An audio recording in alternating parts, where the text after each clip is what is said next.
ನಮಸ್ಕಾರ ವೀಕ್ಷಕರೇ, ಕಲ್ಪತರು ನ್ಯೂಸ್ಗೆ ಸ್ವಾಗತ. ಮೆದುಳು ಬೆನ್ನುಮೂಳೆ ಕಾಯಿಲೆಗಳ ಚಿಕಿತ್ಸೆಗೆ ಬೆಂಗಳೂರಿಗೆ ಅಲೆಯುವ ಸಂಕಷ್ಟ ಇನ್ನಿಲ್ಲ. ತುಮಕೂರಿನಲ್ಲಿ ಮಣಿಪಾಲ್ ಆಸ್ಪತ್ರೆ, ಯಶವಂತಪುರ ವಿಶೇಷ ಒಪಿಡಿ ಸೇವೆ ಆರಂಭ.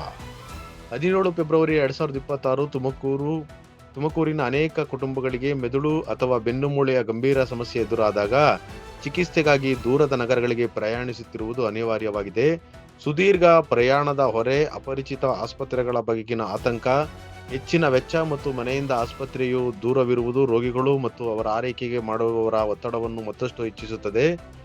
ಮಣಿಪಾಲ್ ಆಸ್ಪತ್ರೆ ಯಶವಂತಪುರ ವತಿಯಿಂದ ಇತ್ತೀಚೆಗೆ ಆಯೋಜಿಸಲಾಗಿದ್ದ ಪತ್ರಿಕಾಗೋಷ್ಠಿಯಲ್ಲಿ ನ್ಯೂರೋ ಸರ್ಜರಿ ಮತ್ತು ಬೆನ್ನುಮೂಳೆ ಶಸ್ತ್ರಚಿಕಿತ್ಸೆಯ ಹಿರಿಯ ಸಮಾಲೋಚಕರಾದ ಡಾಕ್ಟರ್ ಲಕ್ಷ್ಮಣ್ ರವರು ಈ ಪರಿಸ್ಥಿತಿಯ ಕುರಿತು ಬೆಳಕು ಚೆಲ್ಲುವ ಮೂಲಕ ಕೇಂದ್ರೀಕೃತ ಪ್ರಯತ್ನಗಳು ಹೇಗೆ ಅರ್ಥಪೂರ್ಣ ಬದಲಾವಣೆ ತರಲು ಸಹಾಯ ಮಾಡುತ್ತಿವೆ ಎಂಬುದನ್ನು ಹಂಚಿಕೊಂಡರು.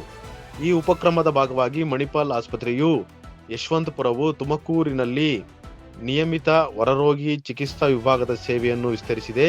ಇದರಿಂದ ಜಿಲ್ಲೆಯ ನಿವಾಸಿಗಳು ಅನಗತ್ಯ ವಿಳಂಬವಿಲ್ಲದೆ ಮೆದುಳು ಮತ್ತು ಬೆನ್ನುಮೂಳೆಯ ವಿಶೇಷ ಚಿಕಿತ್ಸೆಯನ್ನು ಪಡೆಯಲು ಸಹಕಾರಿಯಾಗಲಿದೆ ಎಂದು ಪತ್ರಿಕಾಗೋಷ್ಠಿಯಲ್ಲಿ ಮಾತನಾಡಿ ತಿಳಿಸಿದರು.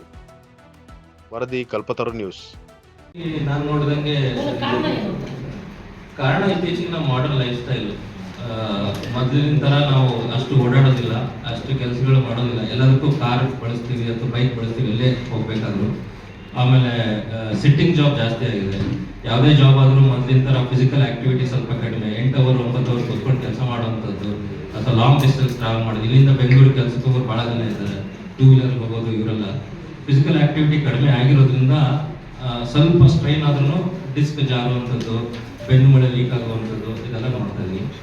ಆಮೇಲೆ ಎಸ್ಪೆಷಲಿ ಇಲ್ಲಿ ಪಾವಗಡ ಕಡೆ ಥೋರೋಸಿಸ್ ಸ್ವಲ್ಪ ಜಾಸ್ತಿ ಇರೋದ್ರಿಂದ ಸ್ಪೈನ್ ಫ್ರ್ಯಾಕ್ಚರ್ ಸ್ವಲ್ಪ ಜಾಸ್ತಿ ನೋಡಿದ್ದೀನಿ. ನನಗೆ ಸ್ಟಡಿ ಅಷ್ಟು ಐಡಿಯಾ ಇಲ್ಲ, ಬಟ್ ಅಲ್ಲಿಂದ ಬರುವಂಥ ಪೇಷಂಟ್ಸ್ಗೂ ಸ್ವಲ್ಪ ಸ್ಪೈನ್ ಪ್ರಾಬ್ಲಮ್ ಜಾಸ್ತಿ ಇತ್ತು.